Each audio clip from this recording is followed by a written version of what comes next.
John, and we have a wonderful moment in which Jesus is really present to us.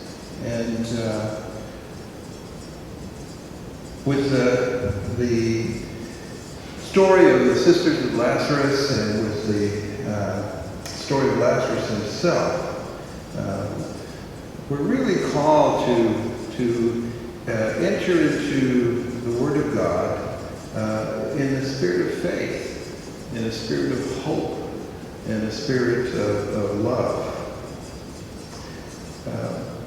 What struck me first as I kind of meditated on the gospel was that Jesus loved Martha and Mary and Lazarus. And that's where we begin. And in the same way, he loves us. And to really hear that in our lives, in the midst of all that's going on, that he loves us. And as we hear how the story unfolded and Jesus eventually goes to where Martha, Mary, and Lazarus live, we really hear that moment of really just, it's almost, it's not despair, but it's really a need, great need. Lord, if you had been here, my brother would not have died. That's what Martha's saying. And it's really almost a similar question for us. Lord, if you had been here, the coronavirus would never happen. Lord, if you had been here, my mother, my father, my brother, sister would not have been sick, or they would not have died. Lord, if you had been here, I wouldn't have lost my job. Lord, if you had been here, all of that placed before him.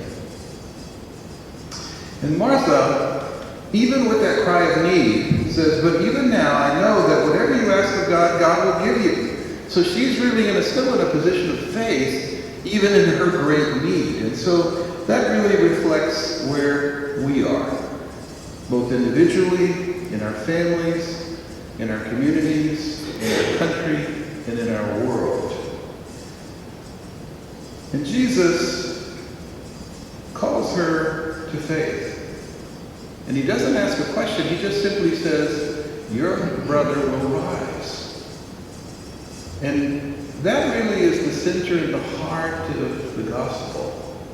It's about the resurrection. That's really what all of our prayer, our penance, our sacrifice, our almsgiving during the time of Lent is about. It's preparing us for the resurrection of Jesus.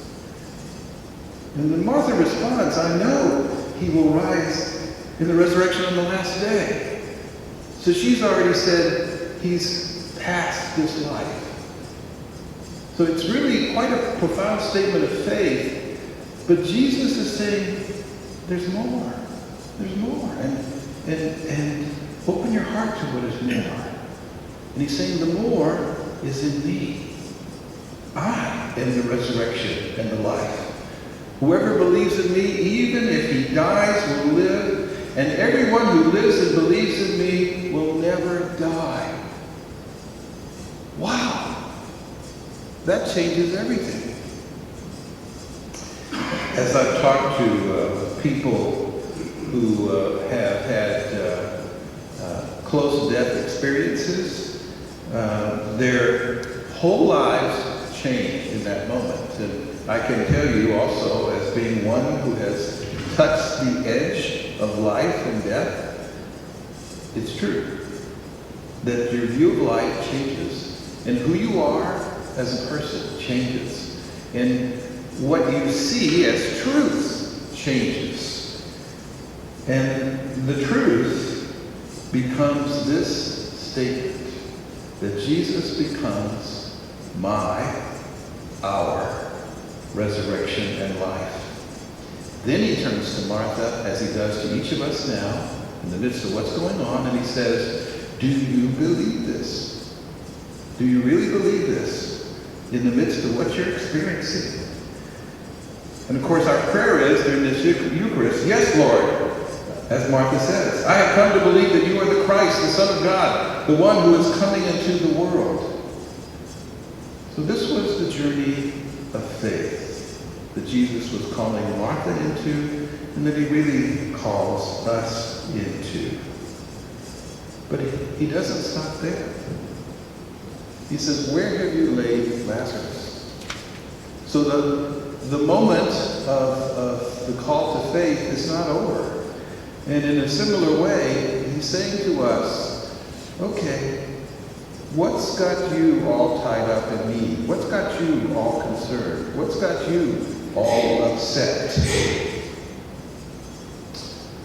And so he goes to where they have laid him. And we see that he wept.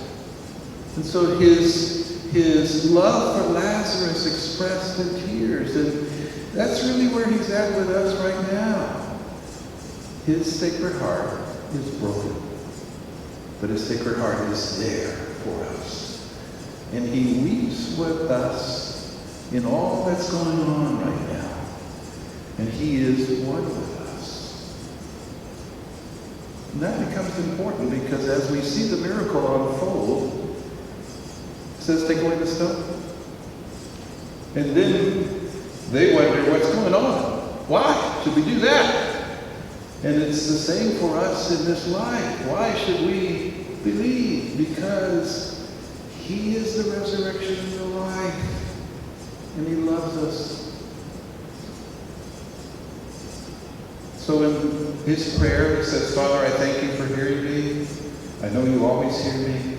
And he cries out in a loud voice. And he says, Lazarus, come forth, come out.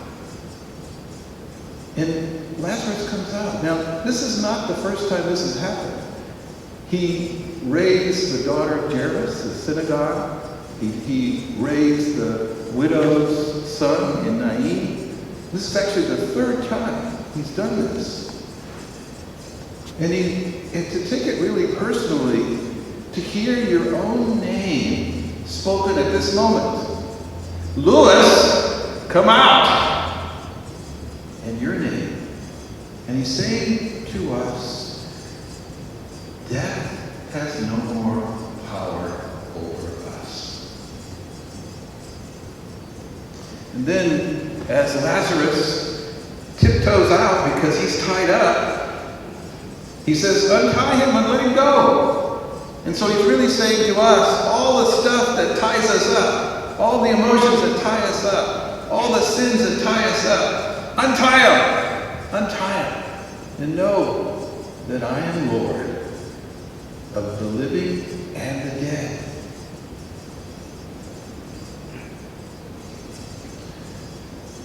The gospel says that many Jews came to believe in him.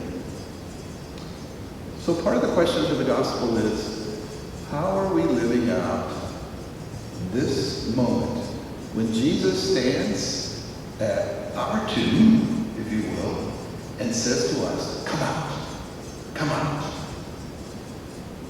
And so I'd like to suggest to our families, especially to our children, ask your parents to pray with you throughout the day, all throughout the day. Ask them to bless you all throughout the day, especially when you have an experience of Jesus in your life. Share your faith with one another. Pray together as a family. Share the Word of God together as a family. Let yourself stand before the Lord God, Jesus, who raised Lazarus from the tomb, and who raises us also from the tomb. You know, as we enter into this Eucharist in spiritual communion, let's let it be a moment in which we stand and kneel and sit before Jesus, who raised Lazarus from the dead. Amen.